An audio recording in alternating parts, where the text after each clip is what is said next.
to die with honor!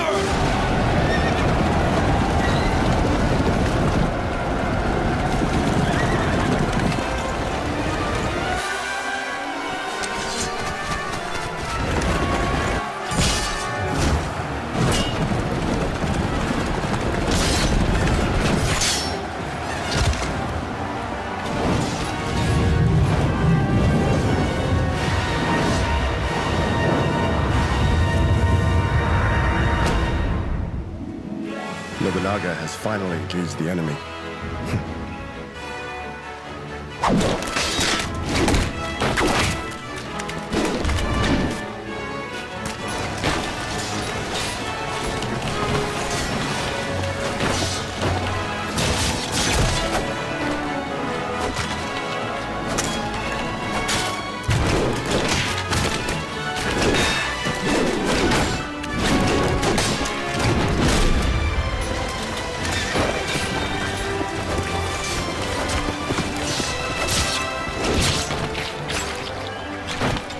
My lord, we have taken Lord Suruga's head!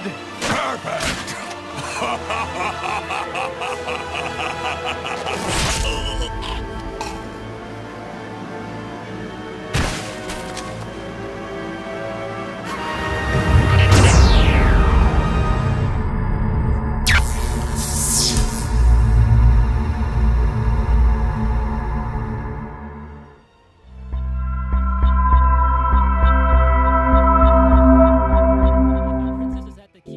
Hello and welcome to the channel.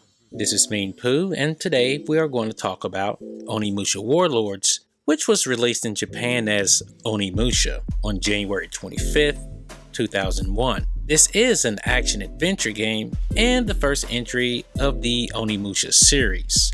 It started on the PlayStation 2 and was ported to the Xbox, going by the name Genma Onimusha, and that was on January 28th, 2002.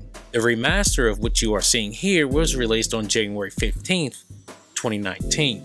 The game's plot is set in the Sengoku period and focuses on the samurai Samanosuke Okechi, who fights against the forces of Nobunaga Oda. After Nobunaga's death in battle, Samanosuke goes on a quest to save Princess Yuki from demons working alongside of Nobunaga's forces. You'll control Samanosuke and his hot partner, which is a female ninja named Kate. You'll begin the game with a standard katana sword and also obtain long-range weapons with limited supply. Along your quest, Samanosuke can gain 3 elemental weapons. Now, I'm sorry if I butchered these names, but I can get the first one, which is Raisin, and the second weapon that you get, which is an elemental weapon, like I said, is Inryu and Shippu. Can't pronounce that. I gotta get that down. But anyway, each of those has an elemental attack. As enemies are defeated, they release different color souls that are absorbed by using the demon gauntlet on your wrist. Red souls act as currency, which can be used to upgrade weaponry. Yellow souls will recover your health, while blue souls recover magic power, which is used to perform each weapon's elemental abilities. Some sections are played with Cade, in which she has her own distinctive weapons and acrobatic abilities, but she is unable to absorb souls. The game borrows elements from the Resident Evil series, such as solving puzzles and having a fixed camera. That damn camera. The game is focused more on the action genre, with Samanosuke possessing multiple weapons that can be upgraded by defeating several enemies. The remastered version of Onimusha largely remains the same, except for the ability to play the game at 1440p resolution on PC and 1080p on home consoles, along with an option to play it in widescreen. In the widescreen mode, the top and bottom parts are cut and the camera is zoomed in to create a sense of 16:9, since the original pre-rendered backgrounds were made to run on 4:3 resolution. When your character reaches the bottom or top part of the screen will either pan up or down, showing off more of the environment and giving it a film-like feel to it. Another noticeable change is the re-recorded music and Japanese voice acting. The original composer admitted in 2014 that he did not actually write the soundtrack, but instead he hired a secret ghostwriters like some of those rappers do to compose it. Capcom opted to re-record the soundtrack as well as re-record the Japanese voiceover using some of the same actors. Takashi Kenichiro returns to voice Samanosuke. You can now choose to use the joystick to move the character as opposed to the tank controls that was in the original. You can still use tank controls on the D-pad. Lastly, you can quick select the weapons in the middle of gameplay and no longer need to go to the main menu every time you want to change weapons. The game has no graphical options whatsoever to change. The only thing you can change is the aspect ratio, voice language, subtitles, vibration, and a few others. The GPU ran in the high 40s to low 50s, and the CPU had temperatures in the mid 50s to low 60s.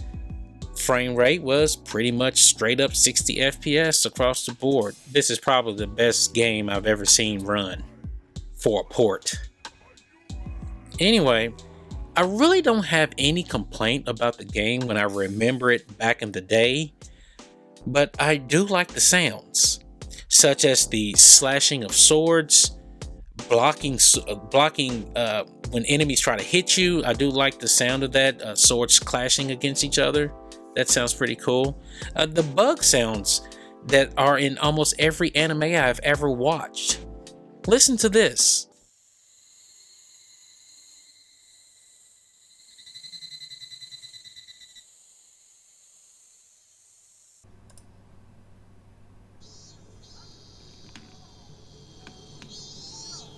Anyone know the name of the creatures that are making the noise? Cool, right? But playing Onimusha again after all these years, I do see a lot of flaws, and it's mostly has to do with the movement and combat. Sometimes in battle, I would push in on the thumbstick and it would pull up the map, disrupting gameplay. If I'm running and I have the controller heading in the appropriate direction, the screen would change and the controls would sometimes become reversed or even worse, depending on if you are at an angle. Games like this by Capcom all behaved in this way years ago and is expected, right? But in this time period, it's pretty much unacceptable. It's very hard to round corners in this game because of the static backgrounds. It's very easy to get turned around. I'm not trying to complain about the game, but if you have fond memories such as I do, don't buy the game unless you have to, because you may be disappointed. I am a fan of the game. I'm a fan of the franchise. I made a video with music and gameplay. Do you know what I'm talking about? You know those videos, the ones with Dragon Ball Z characters doing their special moves with music such as Linkin Park. Yeah, I made one of those, and I made it with this game. It's very old, and when I looked at it, it's a little corny. I've also have my original Onimusha 2 t-shirt that I got when I bought it for my PlayStation 2. Sorry for the wrinkles, but it's been in my storage for a long time. In closing, sometimes games just need to stay as good memories. It's just better. For me anyway. And I'm being honest about it. I hate to even say it. They really need to go back and remaster the remaster, because I just I'm not feeling this game. Not like I used to. In closing, if the video helped you, feel free to like and subscribe. There is also a list of all my hardware in the description box, and if you would like to support the channel, buy from the links that I have listed. And I'll see you next time. Meanpooh, out.